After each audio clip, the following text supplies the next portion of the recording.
Hey, Michelle, how are you doing? Oh, Mickey, I can see. I know huge progress, I guess, in the last week for you in terms of your eyesight. You want to tell us about how it all went down and the updates and the amazing colors and clarity you can now see post surgery? Yeah, I mean, no, it was amazing. Like, I woke up on Friday morning. Well, and it was funny. The first thing I did, I started like our bedrooms and the way our house is like bedrooms are downstairs and the kitchen and living room's upstairs. I'm like walking up the stairs to the living room and I'm like, my carpet is so dirty. I can see all the details like that I haven't seen in so long. And then like I looked outside my like our kitchen window and we have a really nice view of like our whole town here and like the ocean, the bay. And yeah, like the world is in HD. And like that's Yeah. really what it is. Is you know how like on occasion, I mean, I don't go to movies that much, but like I have at one point gone to a movie that's about was in like HD something or other, and Hmm. visuals on it are supposed to be better and like they're more vibrant. And it was actually the nurse in. I had a follow up appointment on Friday morning after the surgery just to like see how it was going, and the nurse is actually the one that like planted that seat. She goes, "Yeah, you're seeing in HD." And I was like, "That's That's, exactly it. Like, yeah. that's what it is. Like, my vision, it's more crisp, more clear than it's ever been before. Like, I would say that Yeah. it's even before my Wow. vision started going bad, it's better than that. So it's like the best Wow. vision I've ever had in my life. And so in a That's way, it's amazing. like, there is a silver lining to like, it sucked that I couldn't see for the last 6 months, but like, um, it's so much better now. And so I'll share just for anybody who's like, what is she talking about? The short story is younger people can get cataracts. There's different forms of cataracts, and people who are like 40 to 60 may get like a form of cataract that's essentially like there's a layer of cells that grow on the posterior lens of in your Hmm. eye, and it interferes with the way that your eyes process light, and it just makes like so I was able to like see generally, but I couldn't make out details, in light situations were like really sketchy. Hmm. And so I learned how to like manage myself, but it was getting worse, week by week. And noticeably, like where I could tell, like, Yeah. oh, last week I could do this and this week I can't. And so when I went to the eye doctor and they told me that, that was the case, if you have this kind of cataract, they don't make you wait 6 to 9 months to get in, because apparently, I mean, I think like with older people, like cataracts can be like annoying, but like not that big a Hmm. deal. And, you could get them fixed or not. And like, it's nice, but it's not like, but with this kind of cataract, and for somebody my age, I mean, like I would have been functionally blind in 6 months, had maybe even less than that. Like I like Wow. just incapable of. I stopped driving like the last 2 weeks before the surgery. I had people driving me around places because I was like, I'm like, I know I'm getting it fixed, and like the last thing I want to do is like the one last swim practice that I had to drive to. I hit some kid that was riding a bike on the side of the road who I God. didn't see Oh, or something, right? You know what I mean? Like yeah. that would just be horrific, and I didn't want to take the risk. So but yeah, anyway, the surgery is like, I mean, it's a real surgery. Like I was so nervous. And like, and this is one thing I want to share too, because I've been through, and maybe there are some listeners who have experienced some anxiety, right? And when I was first experiencing anxiety, this is probably 5 or 6 years ago, or first, like in a very real way, like panic attack style anxiety. Hmm. I didn't know what it was, and I didn't want to believe that I had that, right? Or that I was that because I was like, I prided myself on like, yeah, like I'm not the kind of person that has anxiety, kind of like it's probably an ego thing or whatever. But this time, like since then, I've been able to recognize when I'm in a situation that is causing me high anxiety. It's like I knew like that it was I had the surgery on Thursday, and Thursday morning I woke up and I was like nauseous, right? Like I'm just Oof. like I don't like it was just like the idea of somebody like I was excited to have it done, but like I wasn't excited about actually having Yeah. it done.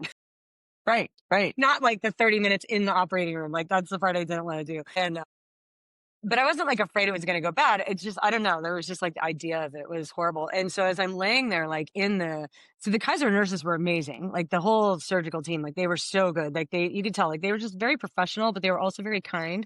And it was like the nicest combination of Hmm. kind, but very professional. Just they had their job. They knew what they were doing. So, which breeded a lot of confidence in me. Like I knew that like these people know what they're doing. Nobody seemed to be fumbling around. But like the one nurse who came in and introduced herself, and she was basically like she was going to be the one administering whatever drug they were going to give me so that I would relax enough. And I was like, "Can I just have that now? Like, can you just start that?" And like it was, 20 minutes or whatever before I was about to go in, but I had the IV in already. And I'm like, "Can you just give me some?" I'm like, I'm so nervous right now. And I'm like, and I'm breathing my way through this. Like, I have my tools and my skills and I know, but like, breathing only goes so far, right? Like, I mean, like breathing Does. is a helpful tool and I was doing all the things, but it was like, like, it, its capacity to calm you is Mhm. helpful, but it's not without Yeah, I needed more. and with modern medicine and science, like, we have that opportunity, right? Like, we are not Yes. stuck in Yeah. this situation where we Yeah. have to Yeah. just grit our teeth. But so Yeah. did they give you a little bit early? No, she No. didn't. Okay. But she was very kind. I think she was like, "Tell me about your breathing." She totally distracted me, is what she did. Like, Yes. "Tell me about your breathing practices," So I'm like, "Okay, that'll distract me." Like, that was better than like laying there alone, like waiting to go back. But I could see like after like because their whole thing was they couldn't knock me out so much that like my eyes would roll back in my head. So that I was like, I understood once they explained to me that like we're going to give you enough to so that you're calm and you're relaxed, but not so much that you like fall asleep or like we don't want you jerking like I guess if you had like any sort Mhm. of eye movement, like rapid eye movement, like obviously the doctor cannot do a surgery, during like if your eyes are doing that. And so I was like, right, okay, that makes sense. And to actually have like very vague memory of like I was awake when I was in the room. I was seeing like weird like they taped my eye like my eyelids open basically, right? So I don't know what he was doing because I never actually like saw the doctor when I was in there. But like I remember seeing like black and like some vivid colors, like bright pink, bright blue. It was weird, Wow. right? Like it was just Yeah, like it was in yeah. another world, but like there was actual visual things going on. It was just a couple minutes like per eye, and then they took me out into the exam room, and like 30 minutes later, I was standing up and like walking out, and It's my daughter came amazing. and picked me up and drove me home, and my eyes were like super dilated for like, that whole Wow. night, Yeah. and I was still like kind of drugged out, and then I just slept, and then like the next morning, like there wasn't pain, it was like an eye irritation. And like, Mhm. well, that's the other thing I was probably going. So like, I was curious about like, how do they even do cataract surgery? Like, I can't even imagine because like they're replacing the lens, like, right. So like, I think what he did was he actually went in with some sort of scalpel or something and like scraped off like the cells that were growing on the back of that lens. And then they put in, and by the way, anyone has to have this done. You can have there's different types of lenses that you can opt to have them put in. And so most insurances will pay for like the basic kind of lens that will allow you to see far vision. And they do that for safety reasons, right? So that like you could drive and you can just be generally like safe navigating yourself in the world. But the reading ones, they have a special lens that is like a dual lens that allows you to see both far and near. Now they're going to charge you money for that, and I'm sure like it's different for different insurance plans or whatever.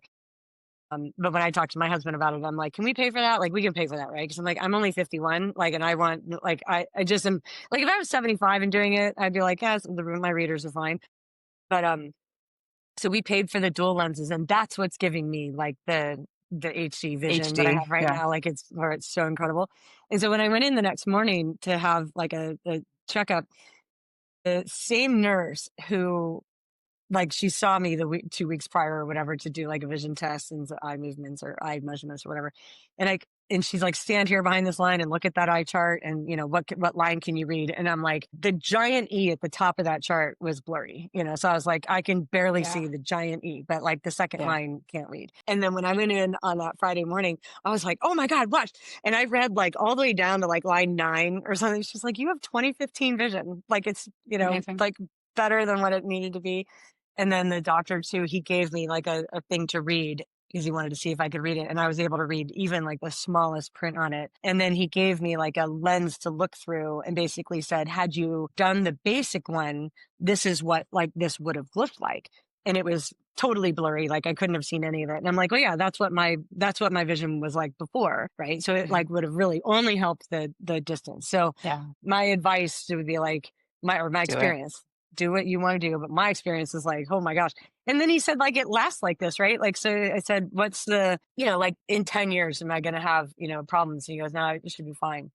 Yeah. Like, there's no I'm like, decay rate Yeah, that's Yeah. amazing. It's Yeah. And amazing. I'm like, and so part of me was just like, wow, science, science, Yeah, science, yeah. science did this. Science allows me to see like the way that I can see right now. And I just am so, and then it made me sad at like the state of our country. You know, No, I'm like, why are we defunding science? Cause like it's stuff like this is like, it's literally life changing. And the idea that like we're going to just stop looking for cures for future, like whatever other problems that whatever. go Yeah. on or whatever. And like, I don't know, maybe they're not going to stop looking, but if you cut funding by as much as they're cutting, Uh, like how much are we capable then of finding new cures for things yeah, that go wrong right. with us? And so anyway, yeah, it Yeah, did make me a little sad that we're not a little, it made me a lot sad. yeah, yeah, yeah. Cutting No, that's funding. amazing. And yeah, I mean, I knew you were having the surgery last week, and I ended up texting you the day, like you were driving to the Yeah, no, surgery. I'm Scott like, was driving me to the right. surgery. Yeah. And I was like, my spidey sense says, thinks that thinks that you had the surgery. You're like, I'm driving there. And I'm like, well, yeah. Like I was, yeah, we were on the same wavelength. And I was like, thinking about you and sending you all my best vibes for But an isn't easy that surgery. also interesting that like I don't know how many thousands of miles Yeah. away, like I didn't do the math on that, but like uh, it furthers my belief that like people can send energy or like Yeah. Like, the quantum physics thing. I do not understand that, but there's got to be something to it, right? That right. like Like, we communicate in ways that are yeah. That, beyond like your normal communication, or like you just right. feel that like something's not right there, or like I have a feeling, or like you popped into my head. My husband actually just had that experience the other day. We had some like old friends that were like neighbors of ours from before.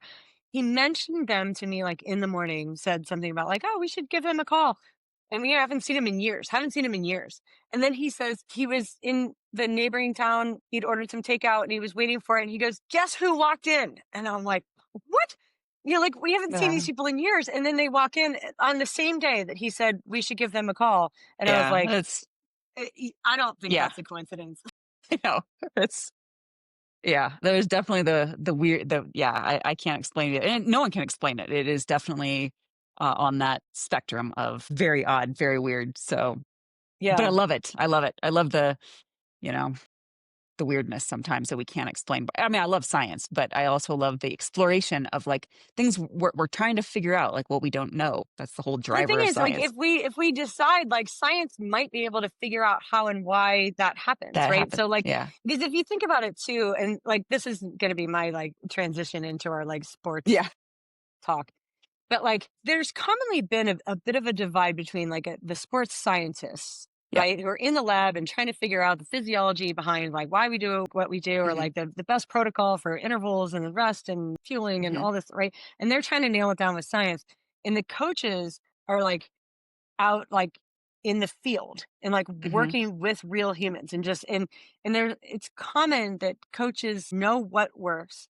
They might not necessarily know why it works, but like, look, we've been doing this for 10, 15, 20 years or whatever, and like I know that like this works when we do it. I don't know why. Right. I don't even care Right. why. I just want my athlete to perform, right? But I actually do care why. But you know, some athletes or some coaches like don't necessarily care. But then it's common that the coaches are ahead of Hmm. the The exercise science. physiologist. So like the coaches Yeah. are discovering like, hey, this kind of training Yeah. seems to be really effective. And then like the exercise physiologist will take it into the lab and start Hmm. like doing whatever testing they're doing on it. And they're like, oh, well, this is why, blah, blah, blah. And then they can explain it. But it's like the coaches had it figured out first.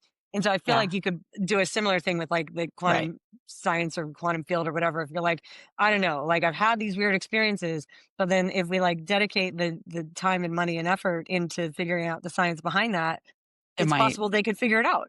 Right. I totally agree. Steve Magnus actually had a great historical overview of exactly this. Like he starts off the article. It's on Substack. He, says, a lot of social media influencers like, I discovered whatever hit, right? And or there's some like physiologists or in the lab, like we've discovered like what's going to, boost our LT1 more, right? But the lab portion that's like trying to understand the actual, like, the mitochondrial or the subsystem reasons why this was working. And he did a deep dive, through like, mid 1800s all the way through today of like, and this is primarily run coaching, like the big players of how the coaches were doing these experiments, right? Like it's not experimenting necessarily, but it kind of is. It's like it's field experiments of like what works with these athletes and what works with different athletes. And he went through this whole, it's quite a long article. I highly suggest it if you are interested as well, because it's a great historical overview of like the different modalities of, high volume, low volume, sprints, intervals, right? And like ultimately it's coming down to, well, it depends on the race, it depends on the athlete, what their strengths and weaknesses are, it depends on the time of the season. But we use all of the quote unquote zones, right, to elicit, the best performances. And maybe if you're a sprinter, you're going to use more of the, VO2 max and threshold zones versus like if you're an ultra marathoner, you need to spend more time probably in like zone 1, zone 2 to elicit the response you're looking for. But it was exactly that, right? It's like there's this what the coaches know and what they're doing to get the most out of their athletes is then, years later, sometimes decades later, being proven in the lab by the physiologist. So it's a good article. Yeah.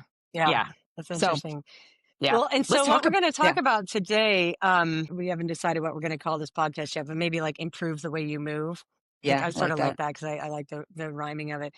And so, and this would go along with, and even if I go back and like tell a story about like how and why, like I got interested in this kind of thing. And then I'd be curious to hear like, like what your thoughts are. But even when I was first coaching, I was reading all those books, right? Like reading the Lydiard and reading about like run training and any sort of athletic physiology book that you were going to read, they would talk about like these different systems that you're trying to build, and you're building your aerobic system and you're building your cardiovascular system and you're building, and that's the part I was really, really interested in. And then they would go into like, movement economy. And like, this is another, it's sort of just like another pillar of how you can, and I promise you, I would just skip that chapter. I would just be like, I don't know. I just wasn't super interested in how we move. Like, I definitely was on the side of the argument that like, if you just run more or you just swim more or you just do the thing more, your body will figure out the most efficient way to do it. And there is like a whole school of thought, right? Of like people who like subscribe that way of thinking. And I was one of them. That, yeah, if you just, I just have to like keep running and my body will figure it out and I will eventually do it better. Then there was a race that I remember I did. It was, I don't know, 12 years ago or something. It was here in Hawaii, a sprint race. And there was a really well-meaning, like sort of teammate, friend, training partner of mine who he had finished before me, but he was watching me like run at the end. And the thing is, like, I had done really well at this race. Like, I'd gotten like top 3 overall, or what you mean. So, like, I was like really happy with my performance at the race. And I know he was trying to help me. And he was like, "Congratulations, Michelle. That was a great race, whatever." He's like, "I got to tell you, your run form is horrible." He's like, and I think, and it was like kind of a gut punch. But at the same time, I was like, but I'm doing fine, right? Like, I'm not like, Mhm. I didn't at that time have like a strong enough desire or reason or need or right like it, because I was still like performing reasonably well. And so the fact that like I'm kicking my foot out in front of me with this, my toes up and landing straight on my heel with my leg like way out in front or whatever, like now that I look back on that, I'm like, man, I wish, because like that was when I was in my prime, right? Like what if Mm. I would have known what I know Yeah, now I know. about movement economy and like Mhm. applied these movement practices at a time when I actually had like the physiological capability of like using those Mhm. movement patterns in a way, like how much faster could I have been? And so it was like, even though I know that he was trying to help me and be nice, I just kind of like rolled my eyes and was like, but the other part of that would also be because like I didn't know how to fix it, Mm. right? Like, Mhm. okay, great. Yeah. So I have shitty run form. Like, I don't know how Mhm. to fix it. Like, 'cause I didn't know what I was doing. I didn't know what I was doing wrong. I didn't know what it was supposed to look like. And therefore, Mhm. I didn't know how to fix it. And so it was kind of like, I know I have this problem, but if you don't have a solution for my problem, then Right. what? What's the Right? what's Like, the yeah, what's the point? Well, and yeah. then there was, and I will be honest and say I had my run form looked at once, but I had athletes that worked with run form coaches. I'm not gonna say which ones because it's been over a number of years, but the number and so some I'm not gonna prejudge or not even saying prejudge, but I'm going to try not to generalize, but a lot of the feedback was just like, you got to increase your cadence. To be honest, when I did have my run form looked at, I had a Achilles thing going on. I think it was Achilles. I don't remember. And that's the exact same thing they said to me, right? That I need to increase my cadence. And look, I mean, I am mostly leg. I have a very short torso. My natural cadence is going to be, at an easy pace, easy run is lower than what what they would prescribe it to be. And I can still, at the time in my prime, I was still able to run, sort of probably low sixes mile time, right? Like, I mean, and my sprints were quite good, right? I mean, I had great movement economy. It's just that my natural stride was different, right? And you see that across the board. Even in elites Mhm. now, they're saying, somebody it's like 170 for their easy runs, but when they get up to their race pace, it's more around 180, right? Like, and there's variations. There's variations depending on the body. And so I took that as like, I don't want my runners to just go to a run form coach if they're just going to tell them to increase their cadence because Yeah, one, I don't actually believe that that's what is necessary for everyone. I think I don't either. there's a, yeah, And like, I don't even so, think that yeah, that's the way like to do it anymore. Like the high cadence is a result of the fact that your body is ready to move well. right, right, right.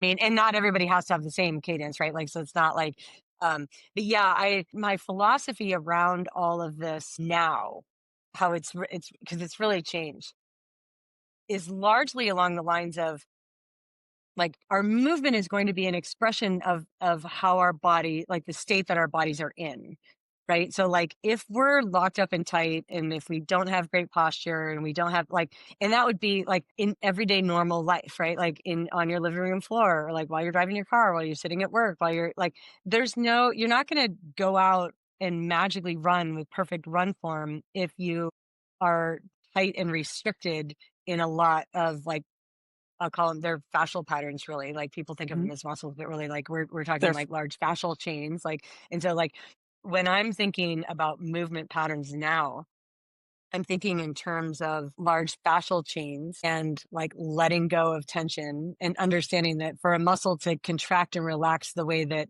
it it wants to or that it can, like it needs to be able to relax fully in order to contract fully. And so like when there's people will think that like, oh, I'm weak, like, oh, I have a weak, these muscles are weak or whatever. It's very possible that that muscle isn't weak, but that it's just stuck like in a, I'll call it permanent, but it's not permanent, just like a chronic is the word, like a chronically semi contracted state. Right. Mhm, And like, and if that muscle's not able to like fully relax and let go, it's also not fully able to contract. And so if it feels like you're weak, and then like the common fix, like for everything is like, well, strengthen it, right? Just strengthen your way out of that. mhm, Like, well, I mean, if you go back and there was another podcast, it's gonna sound like I'm changing subjects again, but like podcast that I listened to on a separate topic where the woman was talking about how when we get the root cause of something wrong, your solution is going to be also wrong, mhm, right? So and it's not that the problem is the problem, we can identify the problem. So say like your problem is like, I feel like I'm weak, right? I have a muscle, pick one, doesn't matter, that's weak. Then like if you know that you can't lift the thing well, or you know that you can't perform the task that you want to perform very well, and so you think that it's just because I haven't done enough strength work lately, right? And that's why I have this problem that I have. And so then so my solution then is to go get stronger. Like maybe that'll work. But if this root cause of you not being able to do the thing that you want to do is because that muscle is in like a chronically contracted state, then like mhm, adding strength training to an area that is already dysfunctional, you're just mhm. strengthening the dysfunction. Yeah, I can see Right. that Like, so in a it's lot like of not cases. making Yeah, that better.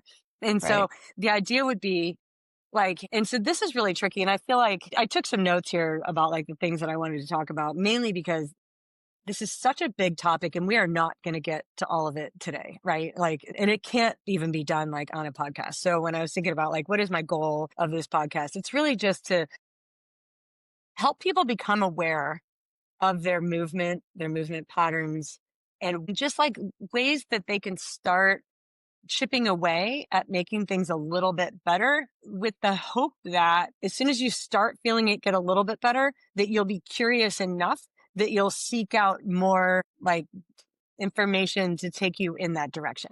Because I'd say like the way that I learned, I mean, it took me years to learn all of the like all the knowledge that I have now about movement patterns and the way we move and the way we're supposed to move, the way our bodies want to move.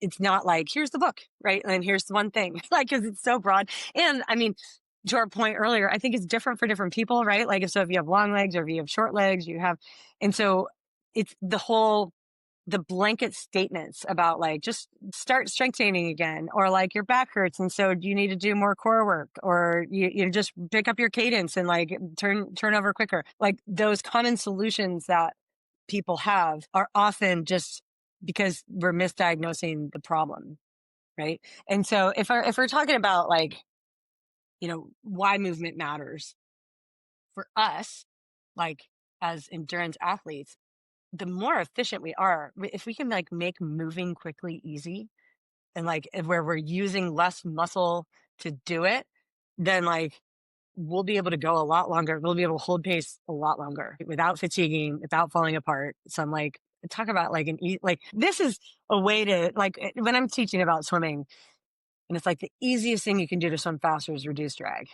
Right. Like, Mm-hmm. and you don't have to go to the gym to do that. You don't have to follow any special diet to do that. You don't have to, like, all you have to do is like be aware of your alignment and really think about it and put your body in that position.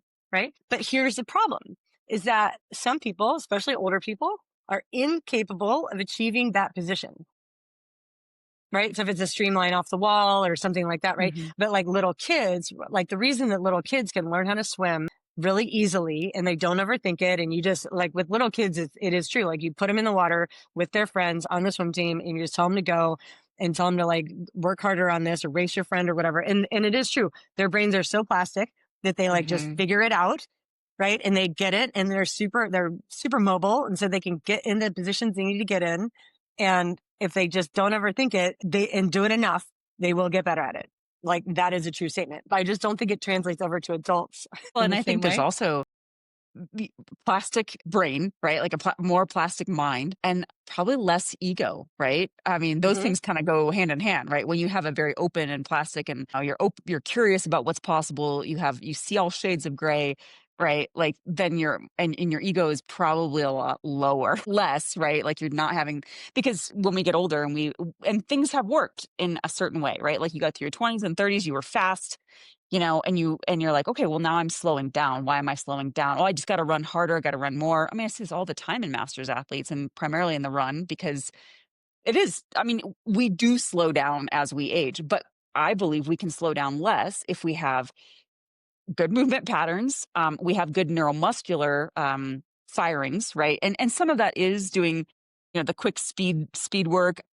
And I do think that for some people, and I'm going to primarily say older women who are losing muscle mass, there is a time and a place to do some strength training, which will Yeah. increase your Yeah. speed. Yeah. That's I agree though, if you've got poor movement patterns and you've got things that are locked up, and this, I mean, it does, I've noticed it myself, right? I have now decades of sitting at a desk. I had decades of riding my bike, which I do think riding my bike as much as I did, and I got really, I got a lot stronger as a cyclist. I think it impacted my run form. I know it did. I don't think it did. And I can like So, at this point, it's like I understand enough about like the way that right, like exactly why that happened. Like, yes, you were like in this position. right. Yeah, for sure. Swimming So, too. Like yeah, swimming is a very forward, crunching. Biking is forward crunching. And with running, you want forward or, like anterior open.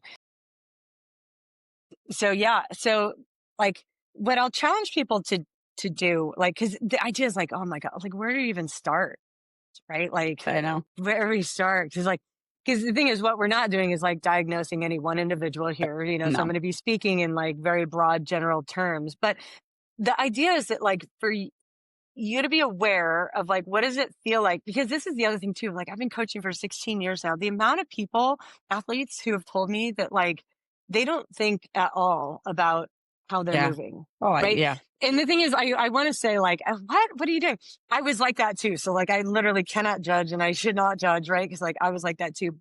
But like now that I've come out and I've experienced, like I'm on the other side of that, I'm like, no, really, you should like pay attention and be aware of like how your body's moving. But I think that like that in and of itself, that's probably like step number one Mhm.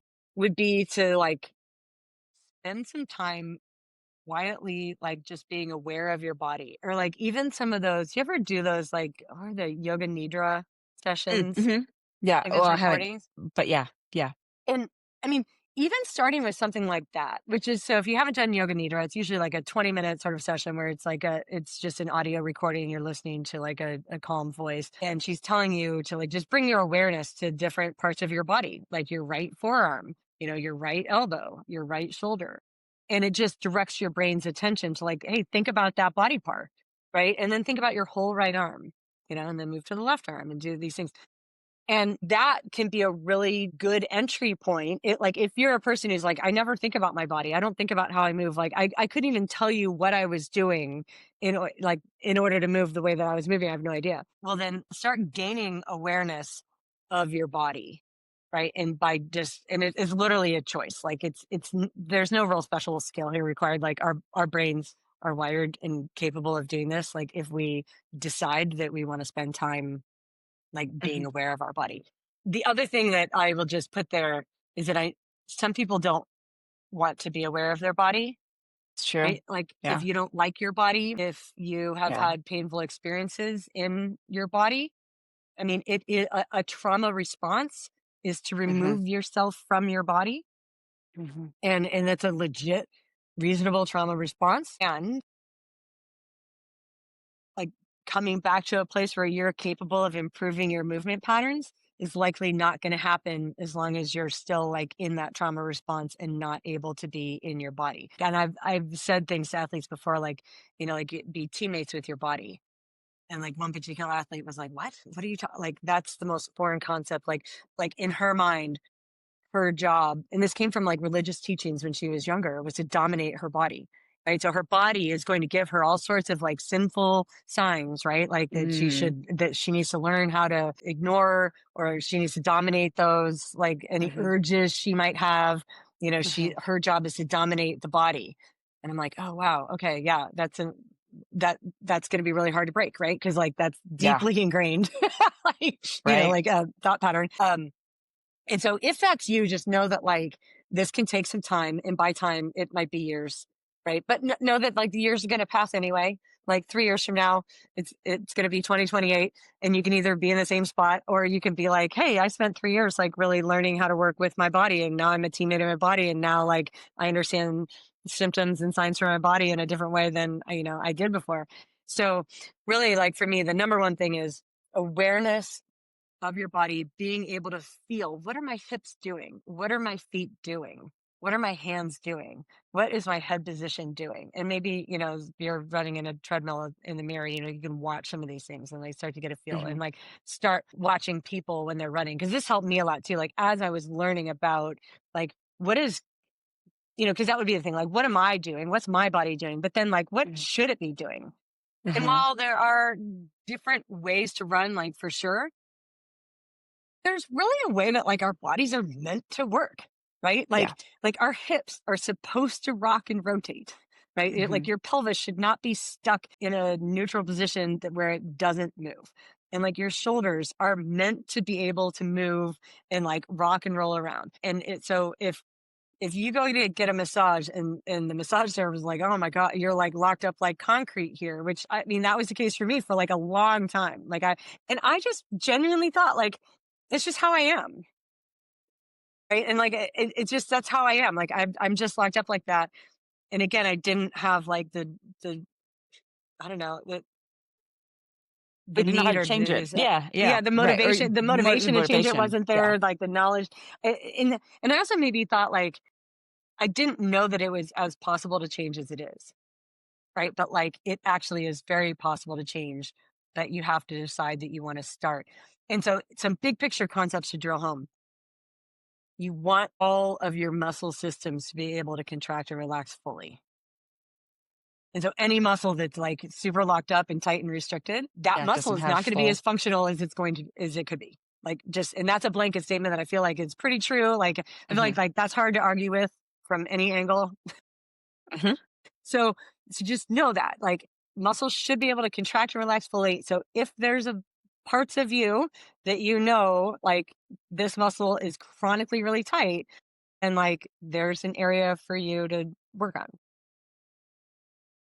Know that when a body part is restricted or if there's movement that's restricted, right? Like in a shoulder, you had shoulder surgery or like that hip was broken and like that hip or that ankle is like, super locked up for pick a reason, right? Like sometimes it's just like, it's a real, like, I don't know, call it real. All injuries are real, but like, an acute, a car ran over my ankle or whatever, right? There's that, but then there's like, Yeah. there's overuse injuries and then there's acute, like, and they're different. But regardless, if there's a joint that isn't like moving properly and it's restricted, and movement all around that is restricted, our bodies are amazing at compensating. And like this is what Mhm. my body was doing, right? For decades while I was performing reasonably well, but below my ideal capacity had I known better.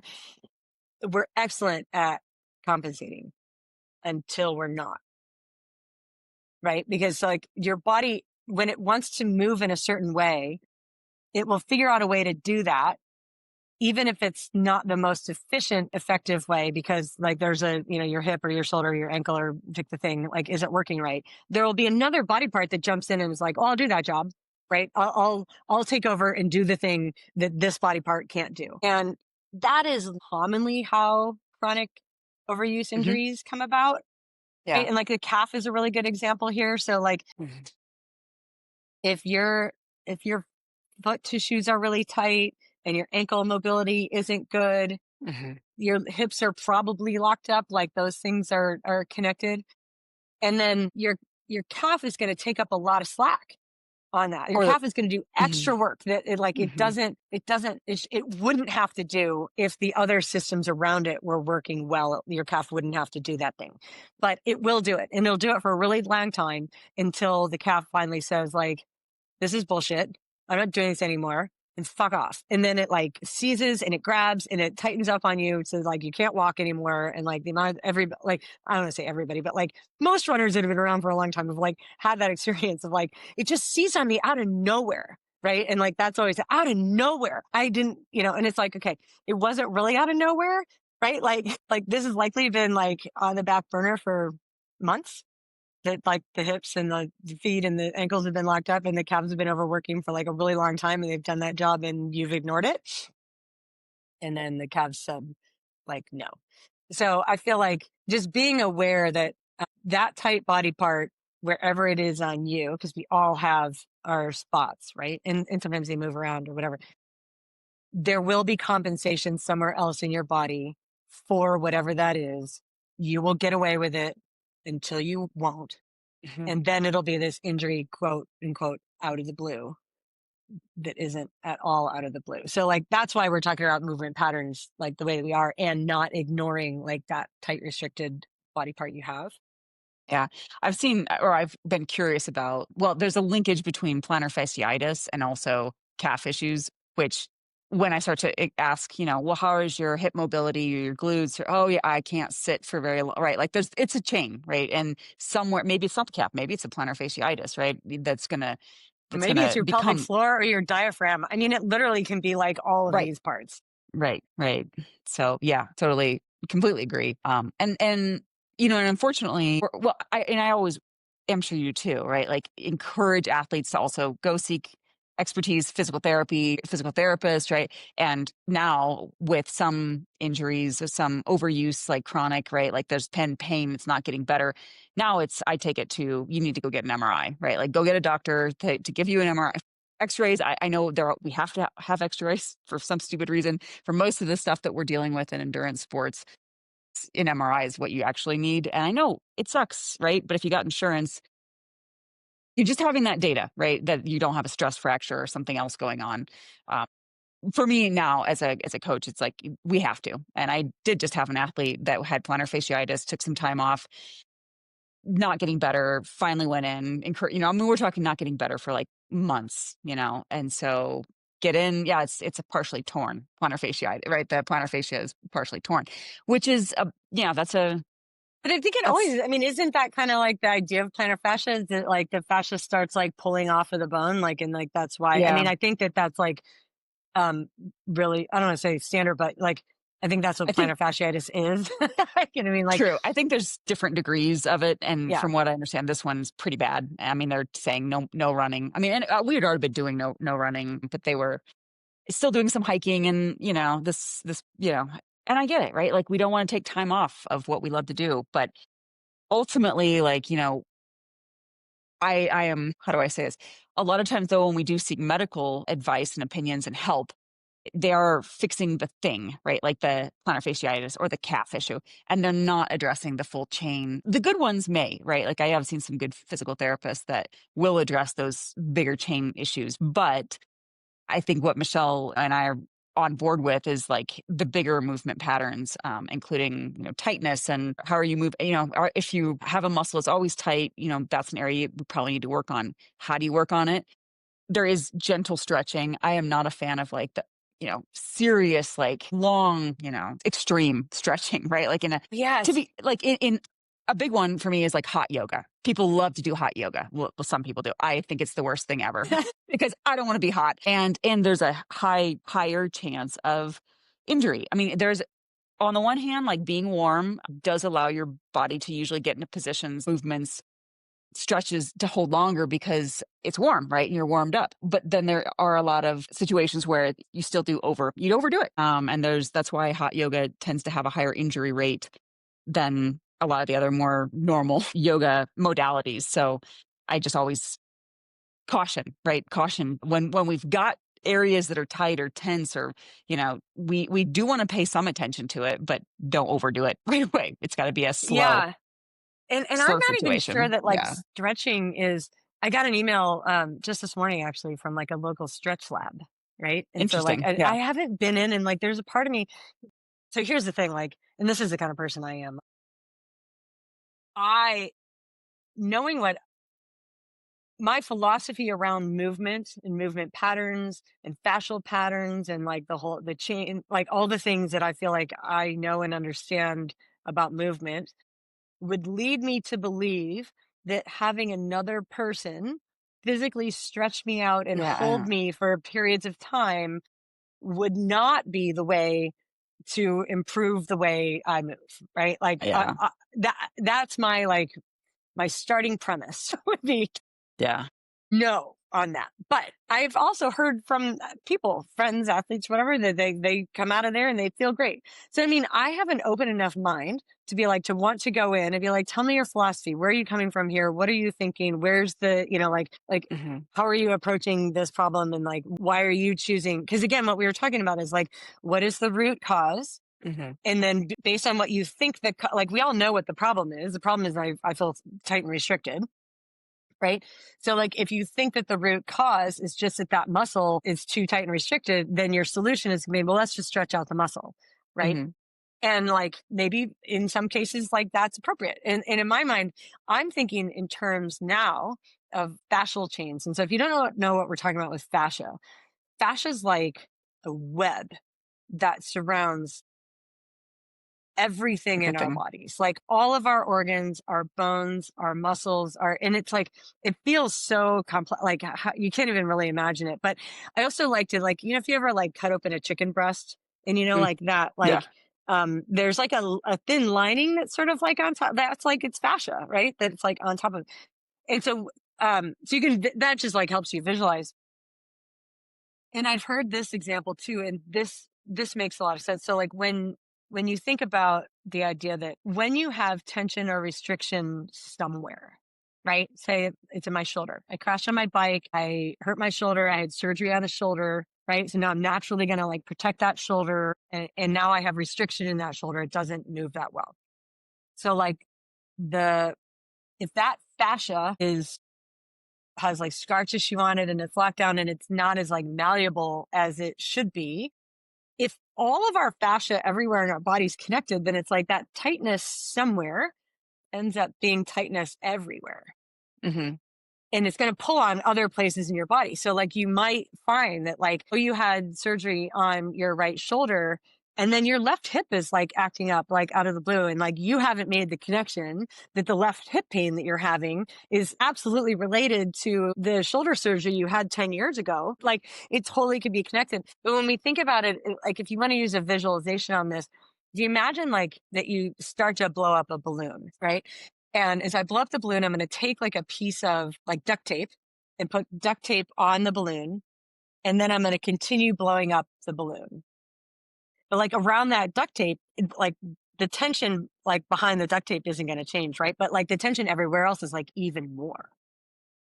And so, and that is a similar kind of thing as like what we're talking about when it's like there's tension somewhere is tension everywhere. So because of the way that our bodies work and are built with this fascial chain, thinking in terms of like, oh, that's all connected. So when there's an area that hurts, understanding that its root cause is, I mean, sometimes it really could be that, right? Like, I mean, like if somebody hit you somewhere or you have like a Mhm. blunt trauma injury, Yeah. you fell on your knee, right? So then your knee swells up and it like, so I don't, this is not a blanket statement that that the cause is never like where the pain is, but it's really common, especially with chronic issues, that the root cause is not where the pain is. And so if we're looking at a solution to my pain, a solution to my knee pain is to address the knee, right? Then it's like, well, I'm that again, if the root cause is wrong, the solution is going to be wrong. So it's like, I'm Mhm. going to try to like just baby the knee. Then again, I'm not actually fixing the problem. And along those lines, and this is a little bit of a segue, but back to the like listening to your body, being a teammate with your body, working with your body, understanding that symptoms, anything that you feel, is your body's way of communicating with you. And it's trying to tell you something. And so when we take painkillers, Yeah. The NSAIDs. God. right? So like we Yeah. take painkillers to block the pain. I don't want to feel the pain.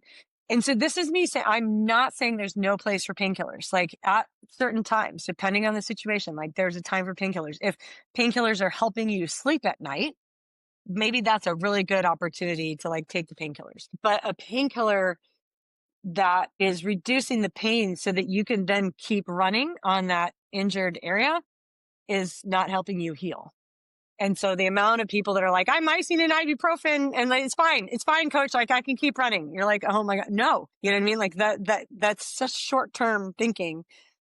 And so again, if you're like, I have this 10K that is a qualifying race for this thing. I don't know. I mean, maybe there's certain situations where you're like, I'm young. My ability to recover from this is going to be fine. I'll be able to, like, there are certain situations where like I might tell a 26-year-old, right, who has a really Mhm. important 10K that she wants to run and like she can take the ibuprofen and it's going to help her through it. But then after we're going to address this and deal with Right. it, like maybe in that situation, like I'd be like, okay, like go ahead. But not if it's a chronic, Yeah. right? Like it's not it, Yeah. painkillers and ibuprofen are not solving your problem. And so back to that whole like working with your body, the symptoms are just that's your body's way of communicating with you.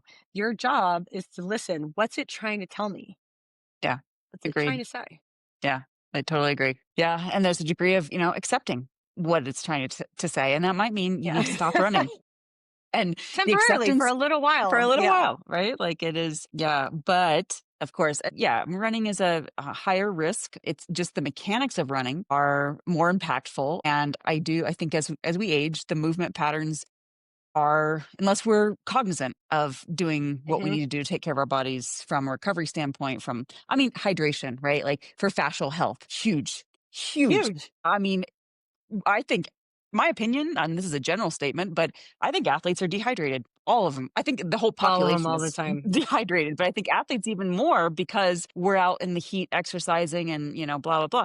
I mean, the chronic dehydration is really bad for fascial health, right? And keeping the fascial loose and able to slide over the muscles and keep everything fluid and flowy, I guess. But yeah, Hmm. I mean, I don't know where I was going with that other than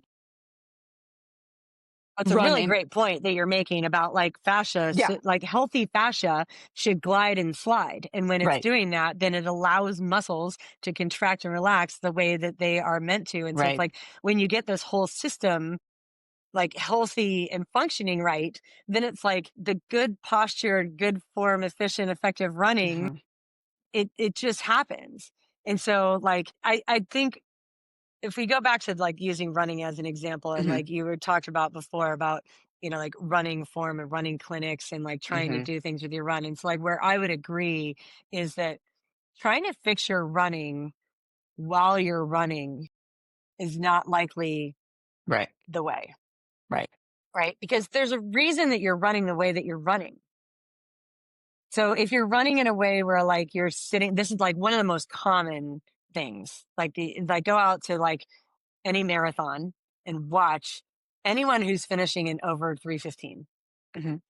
Again, very general statement, but like let's just say anyone who's finishing over like if you're under 3:15, you're probably running pretty efficiently, right? Like you probably are because like that's what it takes. But like if you're 4 hours ish, the most common thing you see is that people's hips are like locked up. They're sitting back some, right? So their Hmm. center of The mass is back like kind of lean. behind, and then they're kicking their feet forward. So, like, what you see is head is forward, head is jutted forward, hands are jutted forward. They're reaching forward with their hands and they're reaching forward with their feet. And like all three of those things are connected. And like, and if you're like, how do I fix that? Well, like the reason that you're doing that is because you're trying to counterbalance. Like your body's trying to constantly have you like not fall over. I mean, like it's where's your weight and where's your balance? It's like if your hips are locked up and your hips are back, you're going to compensate with like feet, hands, and head forward, and that's how you're like keeping balance. Versus like if you can open up your hips and get that part right and get your head stacked on top of your shoulders, and that's where like this tall run posture comes from, where it's Hmm. like, oh, if I can lead with like my chest and my hips are forward and my head is, but it starts with your head position, right? Because if my head is forward, if everything else is forward, I literally would just fall on my face. So like if I have a head forward position, which is just like so many people do, right? Like we're on a computer, Hmm. like there's so many Yep. life things that put us in a head forward posture, then your body's going to do some things to counterbalance that. Because if it doesn't, you'll fall straight on your face, right? It has to have weight back. Your head is heavy. It's like 20 pounds, right? Right. So Some like or more. yeah, like, yeah, like your shoulders are going to hurt. Like there's all sorts of issues that will stem from that. And so you're like, what if I just made one little change? And this is the whole thing. Like, let's be curious and open-minded about like what happens if I make this change and I start working on head and neck posture and I get my head. So my head is stacked right up over my shoulders. Right. Does that allow me then to have like more chest up when I run? Like, oh, it does. So like that's something that you would need to fix in your everyday life. Like if you don't fix it in your everyday life, you're not going to just go out and fix it on your morning run or your Agreed. evening run. Agreed. Yeah. And so the reason, like, I guess like that's the whole point is that any weird movement you're doing, whether Hmm. it's, and typically this is more along the lines of like swim and run. Biking, I do think movement patterns matter for biking too, but like Hmm. way less. But for swimming and for running, when I'm watching people swim and run and they're doing something weird and wacky, it's it's commonly the fix is not going to be like just change what your hand is doing or change what your Hmm. foot is doing, because your foot is doing that for a reason. Like it's reacting to Hmm. something else. And like a long time ago when I was coaching swimming and I was trying to help a guy, he was an older guy, and I was sort of new to coaching swimming. And so I didn't know everything that I know now as far as like just tools in my tool Hmm. chest to like help people improve.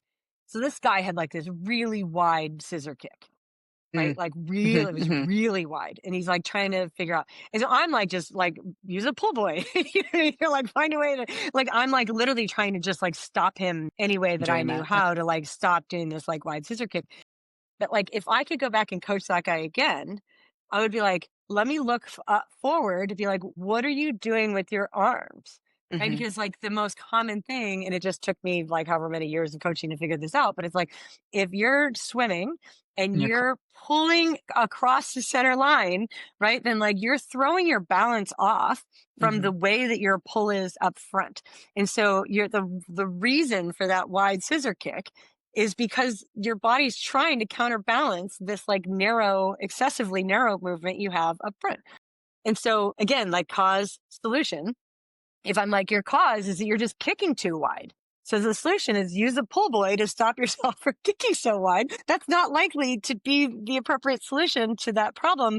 But it's like, where's the root cause? The root cause is that you're off balance. Your body's Hmm. doing this wide kick, trying to get you in balance. So what can you do to alleviate your body's Hmm. desire to use this wide kick to balance you out? It would be like, oh, let's look at your head position and the channel that you're pulling your hand in. Right. Right. And so Right. there's like root cause, fix that. The kick magically fixes itself. You didn't even Hmm. have to think about it. It just falls into place. And so I feel like a lot of this stuff with the running, like in the flow running that like the flow running style that I've tried to teach isn't about what you're doing when you're running. It's about like trying to improve your fascia and the way that your joints are stacked so that your posture is in a way Hmm. and like that your tissues aren't like tissues that are commonly locked down and preventing you from being able to achieve a leg that extends behind you because Hmm. you're just so locked up in the front, right? Hmm. So like there are reasons that you're running the way that you're running. And so it's like go on your living room floor and work in easy ways addressing those fascial chains and patterns to allow your body to go back to moving more like it did when you were a kid. Hmm. Right? Yep. Like 10-year-olds are like not even 10, you probably have to go back to like 5 or 6 at this point. But like you go back to like watch 5 and 6-year-olds run and like almost all of them have perfect run form. And Yeah. nobody's ever Absolutely. taught them how to run. And it's Right. because like the human body's capable of doing it. When you're not capable of doing it, it's likely because of some lifestyle factor that you have that is like you're sitting a lot and we're staring at screens a lot and we have this forward head posture and we've been through that trauma and like whatever like there's something that's causing our body to be in the state that it's in that is then preventing you from like making the right shape of running or the most effective shape of running. And so like just trying to make the shape without like addressing the root cause. Like that's my big picture thing is like Yeah. it's the root Absolutely. cause Right. and like the idea being like get your posture sorted, get your breathing sorted, take care of your fascial chains, make your hips move, like figure out how your joints are supposed to move and just chip away. And there's no magic like solution here that like just do this one exercise once Which is frustrating for people and problem solved. because people want just a simple solution, right? Like Yeah. this is an easy fix. And if I do this, if I hire, I mean, yes, you should hire this coach, right? Like you should hire Michelle, right? Or you should take Michelle's course. But even within that, it's not going to be like now you're going to give them a simple solution. Well, you follow the program, make the But changes, then like right? keep following the program. And it's not Right. even just follow the program. It's like I think even in like so to people who don't know, like I created a whole 6-week course. Actually, I think I made it shorter. So now it's like a 5-week course, but like a 5-week course on this, but it's not I mean, it's not just as simple like do this thing mindlessly. And even in the beginning, like there's a whole like 5-minute video on like your movement is your responsibility. And so like I'm going to start giving you like tips and tools and tricks here to like in a way to think about this, but it's still ultimately on you to assess your lifestyle, like what is making you restrict, where are you restricted, and then incorporating the moves on the regular to combat that. Because unless you're going to change your whole lifestyle, like, like doing yoga on Sundays, Yeah. One like day a week isn't is, likely, you know what I mean? Like, and then sitting the other 6 days, whether that's on your bike or in your car or at your desk or on an airplane, like it does, like you have to go out of your way to combat. And then, and what that goes back to is what we talked about in the beginning. Here's our full circle moment, the awareness. I am aware of my body. And so I feel like once you get to the point where you've experienced what it feels like to feel really stacked, really relaxed, and like, Lawrence is the one that says this all the time, and I didn't understand what he meant until I got it. And then when I experienced it, I was like, oh my God, that's what he meant. He would always say, move with length and space, move with length and space. And so, like, if we just, let's just riff on that for a minute, because I didn't know like what that meant. But there's so much to this and it goes so deep into like emotional state and what we hmm believe about ourselves. And there's so many of us, especially women, right? We're taught to like be quiet, don't make a ruckus, Don't be seen, make Stay yourself small. smaller, Yeah. stay small, right? And so like when we do that, I mean, you see if you're watching me on YouTube right now, like I'm just or you can even think of like what is the posture that you make when you don't want to be seen and you're making yourself smaller, right? Like I'm contracting everything in the front. From this position, there's zero chance I'm going to run well, right? It's just not going to happen. And so it stems so far beyond just this like here's this one move that you do, but it's along the lines of like I believe that I'm worthy of taking up space. Hmm. I'm Yeah. going to let myself take up space. I can make myself bigger. And when I allow myself to make myself bigger and I take up length and space, and from there, where I'm going to stretch myself out. Like, what's my run stride going to be? Like, is it going to get longer? You bet it is, right? Like, how does that coincide with your faster cadence? It doesn't. And it It doesn't doesn't. matter, right? Because my run stride is longer. Like, I'm Right. running with length and space. Like, I've got my chest up, my head is in the position, like, my leg is extending behind me. I'm taking up space. Same thing with swimming.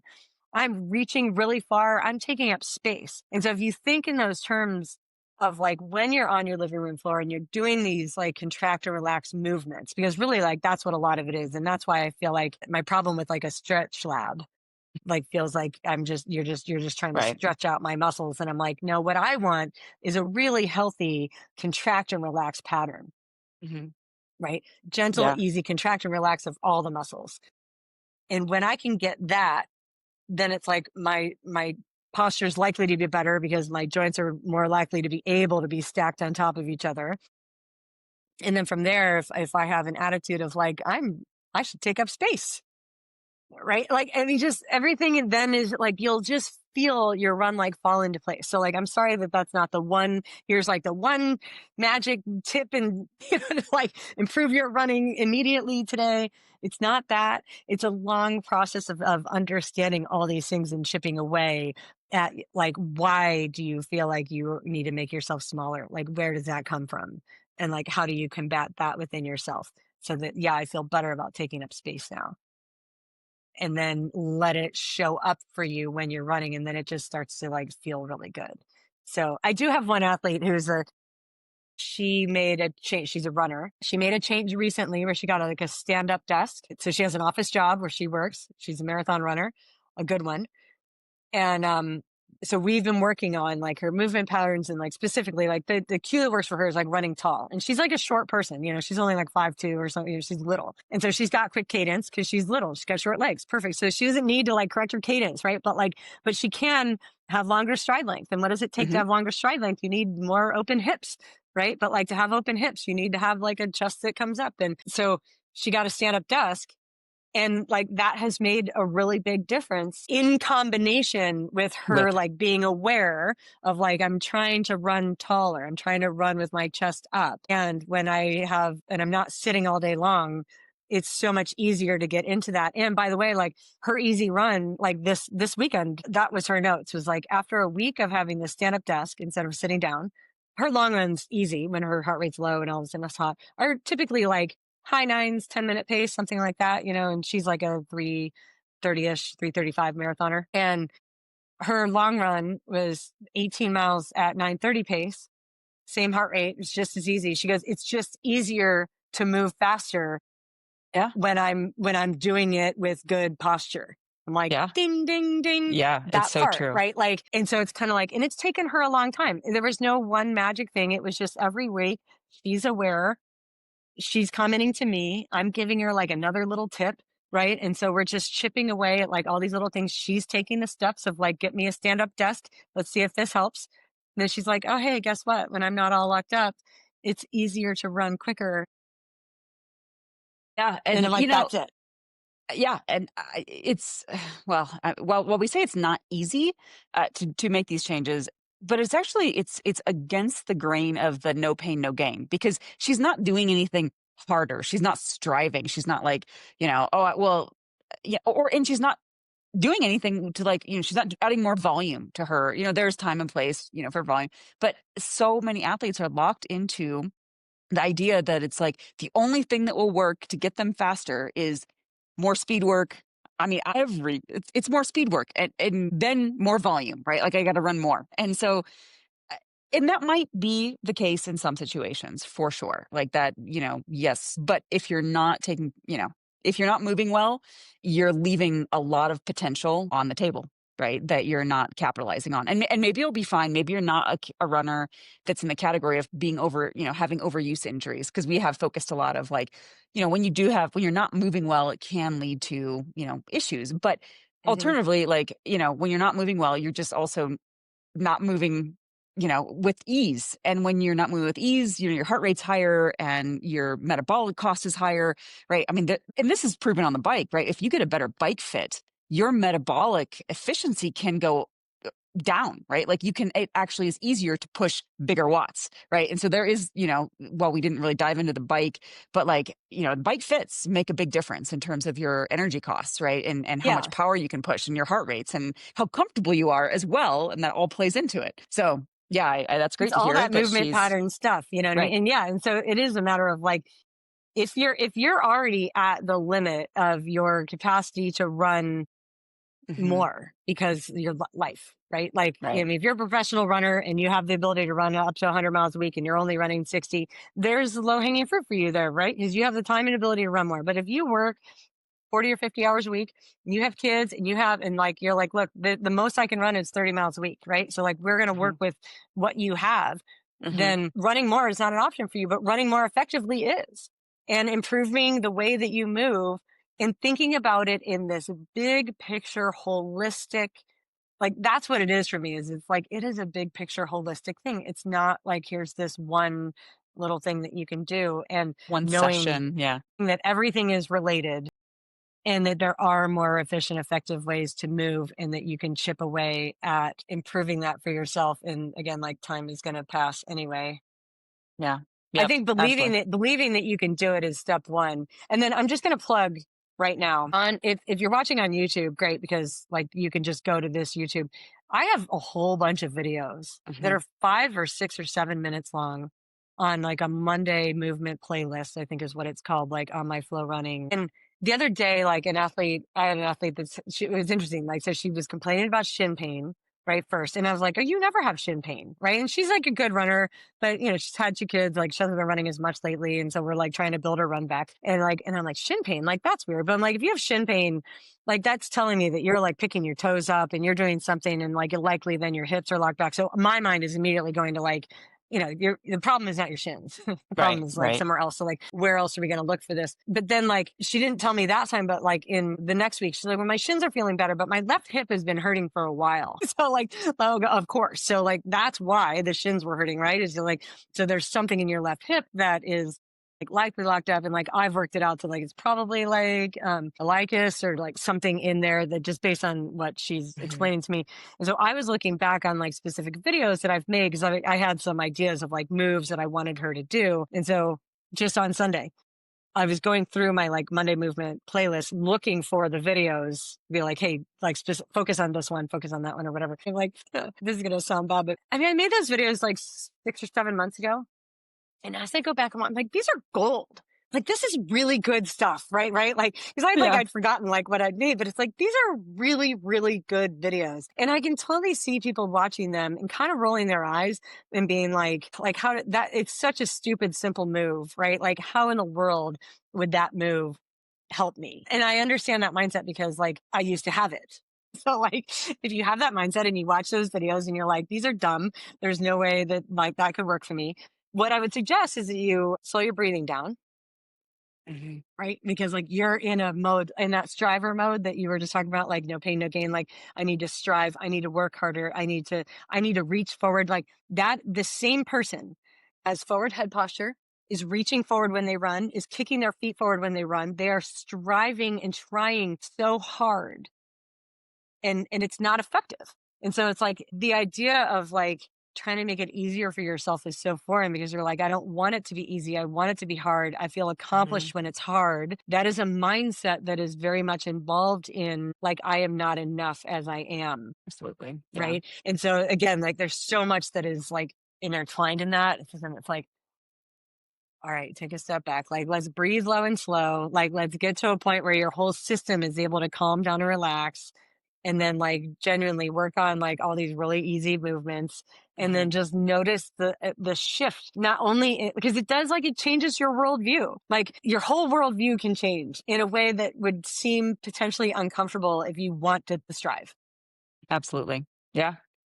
Yeah, I can't agree anymore. And yeah, from the flow running course, or the flow running YouTube channel, do you have a link to your flow running course that we can I'm not even sure if direct? I did. I Okay. think maybe I did. But like, I mean, it's flowrunning.run is the website for the run course.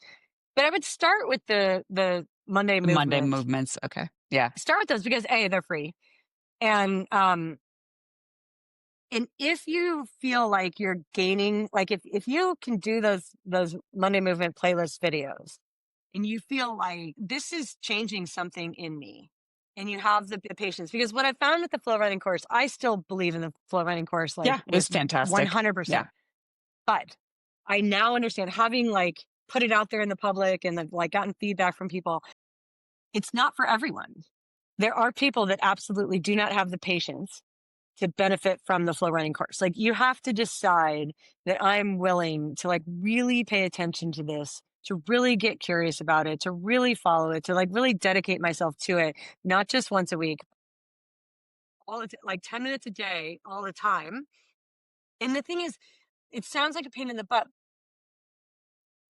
When you have the experience of like, this is helping me, then it Hmm. becomes like, it's not such a pain in the ass anymore, right? It's like, brushing your teeth. Brushing your teeth can feel like a pain in the butt, but guess what? Like, if you would really enjoy the feeling of like a clean mouth and clean teeth and like, like that just feels really like, there's a feeling after you've brushed your teeth that it's like, it just feels like better. Like, there's that same feeling you can get from like understanding this contralateral rotational hip pattern Hmm. move, that like once your hips are able to move like that, then it's like, I actually want to do that move several times a week because it just feels better when I do it. Right. And so Right. if you're not doing, if you don't have the patience and you're trying to like rush and hurry up and get through, that flow running course is not for you. Right. Like, I've, it's, you're not going to yeah, benefit from it. So don't buy it. It's not going to help you. Like, I don't want to I sell know. it just to sell it. Like, I want people to benefit from it. And so it'd be like, it needs to go out really to the right person who is really curious and open minded and wants to learn how Right. their body should function. That flow running course is very comprehensive and it will teach you all of this. But if you're not curious and you want a quick fix, it's not for you. So don't buy it. Good. That's what I'll say. Yeah. Sadly, I do. It is what it is. Like that. I have, in particular, an athlete that I think would benefit immensely. However, their mindset is not in the right place and probably never will be. It's sad in that respect that, at least at this point in their lives, they probably are not open minded enough and willing to just adapt to a new routine, because that's all it is. I mean, once you accept and you get into the groove of the routine, it really does not take hardly any effort at all, right? To just go brush your teeth, go do your flow rope, go, which, Well, the thing is, yeah. when you have, we make time for the things that are our priorities, right? And then what happens is like these moves become your priority because you like the way that you feel when you do them, or like after they're Hmm. done, you're like, oh man, my neck feels so much better, or like there's Hmm. ways that it's like I just feel open and free and relaxed and calm. I feel Yeah. calm. Like, Yeah. when you're running from Yeah. a place of calm, like you're Yeah. you're you're in the present moment, you're going to be able to give you a better effort than if you're striving and working really hard. I mean, there's such a limit to like that approach of like the work harder, see how high you can get your heart rate, like that kind of thing. And I've had an athlete that was working on that too. Like, I don't like, she didn't want it to be easier. She wanted it to be harder because the feeling of accomplishment for her was greater after, if she knew that she was just totally dead. Yeah. And so it's like Yep. something she was going for. I'm like, there's probably something that's driving that like psychological need for you to like hurt yourself as Mhm. much as possible. But also there's great joy in running with a sense of freedom and flow. Mhm. Like, it Yeah. can feel really good, right? And that in and of itself can be addicting, of like, it feels calm and relaxed and joyous and like Yeah. flowing. And it's not a And that for chore, the and it's, yeah, longevity of it, longevity. right? For people Yes. who want to stay with this for the long term. And so that would be the last thing that I'll say, and then we'll cut this off because we've been going on long enough, is that even if you're even if you're older. So like it's way easier to change movement patterns when you're in your 20s. Way Way. easier. In your 30s, it's still possible to do. And it takes a little bit more time, but like, okay, in your 40s, it starts to get a lot harder. In your 50s, it's even harder. In your 60s, like if you're 60 or older and you want to change a movement pattern, you can, but the level of dedication and awareness and effort you're going to have to put in to make it happen is way, way higher, which means that your patience level is going to have to be higher. Hmm. Your commitment is going to have to be higher. Like your brain is not as plastic. The movement patterns that have been ingrained for decades longer, it's going to take longer. It is possible to do, but just know that like your path is different than that 30-year-old's path. Right. And it's Absolutely. and it's Yeah. harder. So by the way, if you're 30 or 40 and listening to this right now, like get on this stuff because at some point you're going to be 60. Absolutely. Yeah. You're going to want to understand all of this. Yeah. Absolutely. And if you're in the 60, 70 camp or older, hydrate, right? Like you can improve your movement patterns by having your fascia be more pliable. And so, what's the big, Hmm. one of the big things to do that can Hmm. aid in that is to hydrate, um, especially Yeah. now in the summer. When I was learning about fascia and like what does it take to get healthy fascia, it wants to be hydrated. So like that is number one. But number two, interestingly, so like your fascia. So if you think about it, like it's this web. Fascia is what tightens us down. What it does is it conforms to the positions that we're in a lot. So, like, however, Yeah, it we're makes spending sense. a lot of time. So, like, if you're a triathlete and your TT bike is on your trainer, and you're spending a lot of time on your TT bike, during the week, and then Hmm. outside you're riding, and so you're just hunched up like that, and you sit a lot. So, like, the fascia along your anterior chain here is just it's going to get shorter and tighter because that is the position that Yeah. you spend time in a lot. And so your fascia will open up, but what it likes is really big, big movement patterns. And like that's Hmm. where the flow rope really comes in, Right. right? When I started doing flow rope, is it like you start flowing that rope and you're swinging it overhead. And what you're doing is it's like you're opening up these big fascial chains by like throwing this rope overhead and kind of Hmm. forcing, to open up more. But when I realized that it's like, if you think about the positions that you're in a lot, that your fascia is conforming to that. And so if you want to reverse that a lot, Hmm. like work on back bends, right? I mean, just like Yeah. what, like Move. anything that is like making you bigger in the front or that's just doing the opposite of the way that the position that you are commonly in, that will help improve fascial health. And the fascia likes to be moved and stretched out, but I don't think necessarily for long static periods. And so Yeah. like, there's a possibility I'm wrong on that, but my understanding is what it likes is this sort of like contract and relax pattern where you like do the big movement and then come out of the big movement and then do the big movement and come out of the big movement. And same thing with rotation, like do the rotation, come out of the rotation. And I think that the results that you get from a mobility routine that pairs itself with movement instead of a static hold, I just think it's better for your fascia. There's a possibility I'm wrong on that, but that's where I'm currently at, is that I think that the movement is what you want. Yeah. Easy I agree. movement, right? Easy. Easy, big movement. Yeah. Absolutely. I would think dance could be a good I don't dance, but I would imagine that dance could be a good alternative too. If you're not into like the flow rope but if you want to go dancing, like that would probably be a really good alternative. So 100%. And yeah. like, I realized too, at one point, I'm like dancing with my rope. But then I'm like, I can absolutely see how dancing would be a super alternative because you're moving like in different ways. Like that's the whole Right. thing, is And that that's like all. our bodies are built to move in all sorts of ways, big ways, in lots of different directions. We have the capacity to move forward and backward and sideways and up Hmm. and down and, and challenging yourself to move in those different ways. And if you feel uncoordinated, like, I mean, like Yeah. It's when I was in the thick of Ironman training, like, oh my God, like I couldn't do hopscotch or like I mean, you wanted me to do like a side shuffle, forget it. Like I was so in tune with this like mm, forward movement in small ways, that it was like you asked me to move in a different way. And like I just felt uncoordinated.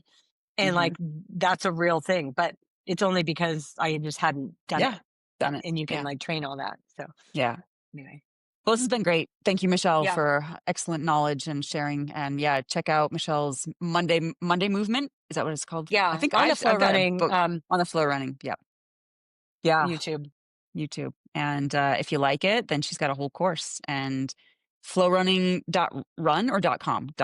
It's Dot run. flowrunning.run. Dot run. Cool. Yeah. Yeah. Or just send me a note or whatever. And like, I'm Yes. happy to talk you through it. Like that course isn't like, oh, it's like so big that I can't be bothered to deal with you individually. Like I totally can. Right. So like, just reach out if you're like, I don't know if that's right for me or not. Like reach out. I'll talk to you and I won't sell it to you if I don't think it's right for you. I don't, like Yeah. that's not where I'm at anymore. Yeah. Right. Understand. Yeah. I'm in the same place, right? Like, yeah. Well, thank you so much. And yeah, we will come up with our next topic for a couple weeks from now, and we will see you then. Thanks, Oh, Michelle. sounds good. All right. Bye. Okay.